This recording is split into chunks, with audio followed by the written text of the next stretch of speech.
حدیث جو میں آپ حضرات کے سامنے پیش کرنا چاہتا ہوں وہ جامع ترمذی کے اندر ہے، اور اس کی روایت حضرت ام المؤمنین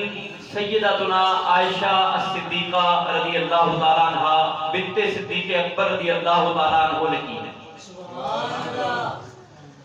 ہماری پیاری ماں حضرت عائشہ صدیقہ رضی اللہ تعالیٰ عنہ روایت کرتی ہیں کہ جناب رسول کریم صلی اللہ علیہ وآلہ وآصحابہ وبارک وسلم نے اپنے تیسرے خلیفہ اور اپنے داماد بھی وہ جو ذوالنورین ہیں، جن کے عقد نکاح میں ایک کے بعد دوسری حضور علیہ السلام کی بیٹی جو ہے وہ یک کے بعد دیگرے آئی ہیں، تو ان سے ارشاد فرمایا کہ عثمان البسک اللہ تعالی قمیصا، ان قریب ایک وقت آئے گا اللہ سبحانہ و تعالی تمہیں ایک قمیص پہنائے گا، اور کچھ لوگ وہ ہوں گے کہ جو تمہارے جسم سے اس قمیص کو کھینچ کر اتار ڈالنا چاہیں گے، تو اے قمیص، اے عثمان، تم اس قمیص کو مت اتارنا اور اس قمیص کو اپنے جسم پر پہنے رکھنا، انہیں اتارنے نہ دینا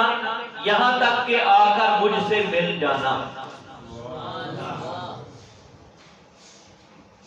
اب اس حدیث مبارکہ میں جس قمیص کا ذکر حضور علیہ السلام نے حضرت عثمان غنی رضی اللہ تعالیٰ عنہ کے لیے کیا ہے، اس قمیص سے مراد خلافت کی قمیص ہے۔ کیا عثمان تمہیں اللہ رب العزت ایک قمیص پہنائے گا؟ مطلب یہ ہے کہ اللہ رب العزت تمہیں ہمارے اس دنیا سے جانے کے بعد خلیفۃ المسلمین بننے کا موقع عطا فرمائے گا، اور امت میں سے ایک گروہ جو ہے وہ خلافت کا وہ منصب تم سے چھیننے کی کوشش کرے گا۔ تم نے ان لوگوں کے دباؤ کے اندر آ کر خلافت کے منصب کو نہیں چھوڑنا یہاں تک کہ تمہیں اپنی جان اللہ تعالیٰ کے راستے میں پیش کرنی پڑ جائے۔ اپنی جان اللہ تعالیٰ کے راستے میں پیش کر دینا، آ کر ہمیں مل جانا، لیکن اس قمیص کو اپنے گلے سے نہ اتارنا۔ تو پھر واقعتاً تاریخ اسلام کے اندر یہ چیز جو ہے وہ موجود ہے کہ آپ نے دیکھا، پڑھا آپ نے کتابوں کے اندر کہ باغیوں نے مدینہ الرسول کے اندر آ کر محاصرہ کر لیا حضرت عثمان غنی رضی اللہ تعالیٰ عنہ کے گھر کا، اور حضرت علی مرتضیٰ رضی اللہ تعالیٰ عنہ سمیت دیگر کئی صحابہ کرام نے پوچھا کہ اے امیر المؤمنین بتائیے یہ مٹھی بھر باغی ہیں، ہم چند لمحوں میں ان کا مقابلہ کر سکتے ہیں، ان کا کلا کما کر سکتے ہیں، لیکن آپ نے فرمایا کہ میں نہیں چاہتا کہ مدینہ الرسول کی زمین جو ہے وہ میری وجہ سے خون آلود ہو۔ آپ نے اپنے گھر کے اندر بند ہو کر بیٹھنا مناسب سمجھا، اور اسی حال میں قرآن مجید فرقان حمید کی تلاوت کرتے کرتے آپ کو شہادت فی سبیل اللہ سے سرفراز کر دیا گیا۔ تو یہ میں نے بطور تبرک 3 حدیثیں جو ہیں وہ آپ حضرات کے سامنے پیش کی ہیں، ورنہ قمیص کا ذکر جو ہے وہ حدیث کے باب میں بڑا لمبا چوڑا ہے۔ لباس کے جو چیپٹرز ہیں وہاں پر بھی قمیص کا ذکر موجود ہے،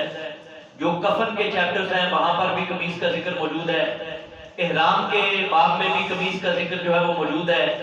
خوابوں کی تعبیر کے باب میں قمیص کا ذکر جو ہے وہ موجود ہے، لباس پہنتے وقت جو دعا مانگی جاتی ہے اس دعا کو مانگنے کے جو ابواب ہیں وہاں پر بھی قمیص کا ذکر موجود ہے۔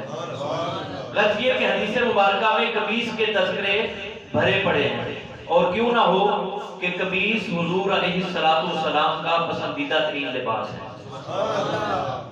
اب آتے ہیں اپنے موضوع کی طرف۔ حضرت سیدنا نبی یوسف علی نبینا وعلیہ السلام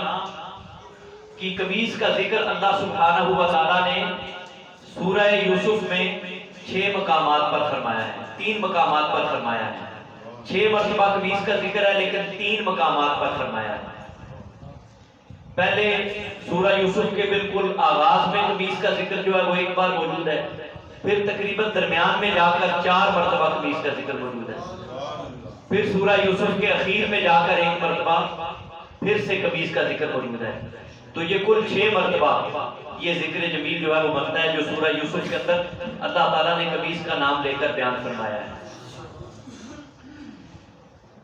پہلے موقع پر جو ذکر ہے قمیص کا، وہاں پر ماحول یہ ہے کہ برادران یوسف جو ہیں ان کے دل کے اندر حضرت یوسف علیہ نبینا و علیہ السلام کے لیے غیظ و غضب کے جذبات بھرے ہوئے ہیں اور وہ برداشت نہیں کر رہے کہ ان کے باپ اللہ رب العزت کے نبی حضرت سیدنا یعقوب علیہ السلام اپنے اس بیٹے سے اس قدر زیادہ محبت کیوں کرتے ہیں۔ چنانچہ انہوں نے خفیہ ایک منصوبہ تیار کیا جس کے اندر کئی سارے معاملات زیر غور آئے۔ کسی نے کہا قتل کر دیا جائے، کسی نے کہا کہ نہیں کنویں کے اندر پھینک دیتے ہیں۔ بہرحال یہ تجویز جو ہے وہ پسند کی گئی تو وہ مل کر اپنے والد گرامی کی بارگاہ میں حاضر ہوئے، ان سے اجازت لی